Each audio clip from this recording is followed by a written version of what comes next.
The oldest legend that I know of Mona Lisa involves the time when the city park was the Lower Allard plantation. And according to that legend, a daughter of Louis Allard, the plantation owner, was romantically involved with someone whom he didn't approve of. And because he wouldn't give the suitor his approval, she became despondent and committed suicide, threw herself into the lagoon here and drowned. She became called Mona Lisa because originally she was Moaner Lisa because of her woeful moans that echoed through the park late at night. Eventually it got kind of shortened down because of the New Orleans accent, and she became known as Mona Lisa. Later, in the 1960s, another version of Mona Lisa became prevalent, and it involved a sailor picking up a girl down in the French Quarter, bringing her out here for a love tryst, and for whatever reason murdered her, and her body was found floating in the lagoon.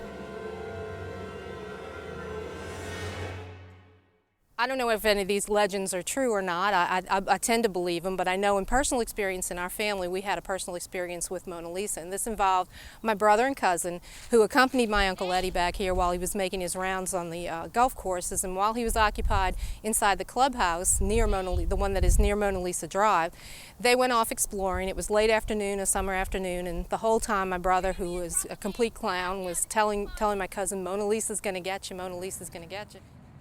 James! James! You stupid jerk! It's not even funny. It's cold and I was looking for you and you had me scared that something happened to you. It's not funny.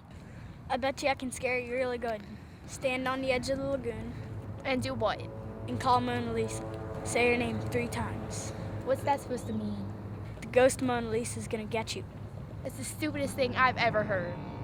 Well, if nothing's gonna happen, I dare you to do it. Fine. Mona Lisa? Mona Lisa? Mona Lisa. See, stupid, nothing.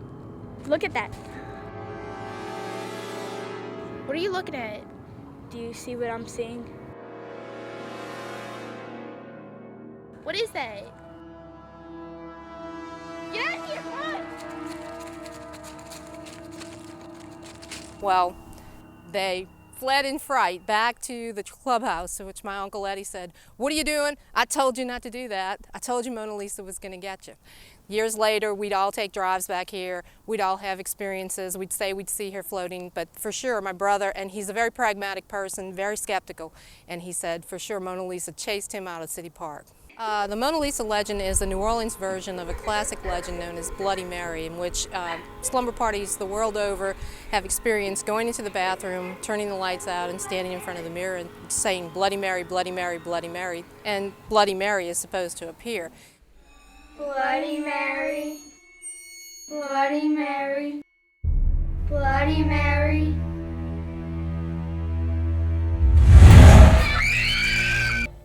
One of the more popular legends in New Orleans history is the legend of Grunch Road.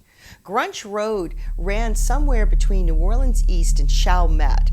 It was a wooded area back in the 1970s, and there were a lot of little side roads that would take you winding through the swamp to fishing areas. It was said if you went far enough down Grunch Road, you'd come upon a strange community of people who always seemed to be nocturnal, seemed to be out in the bushes, and would follow you back and chase you out of Grunch Road back to the highway. The Grunch was supposedly a creature that was half man and half goat. Nobody really knows how he came about or how he was created, but he supposedly ate people and tore them up in the woods as they come wandering through or driving through. He had brute strength and he was able to stop a car.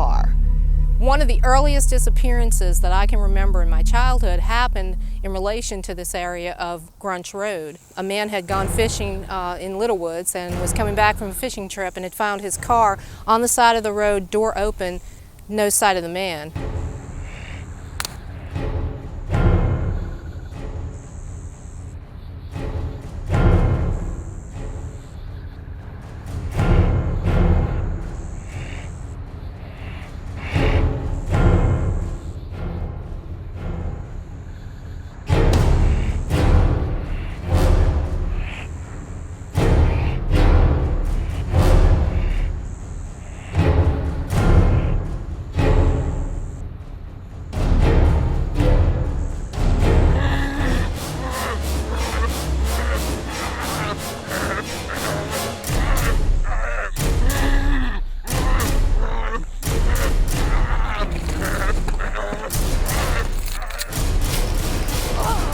Several days later, after his wife had filed a police report, they found his car on the side of the road with the door open and nothing but a few blood stains on it. The man's body was never found. Needless to say, secluded wooded roads made for good lovers' lanes for teenagers. So one of the more popular stories about the Grunch was about a couple that went out there to park. As the story goes, the boy got out of the car for some reason, maybe to go to the bathroom, and walked up into the woods.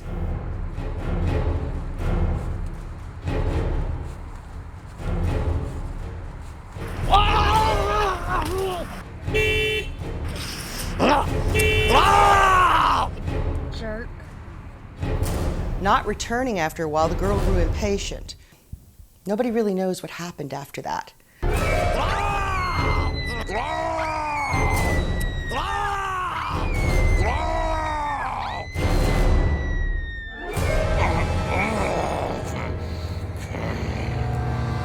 They were never found again.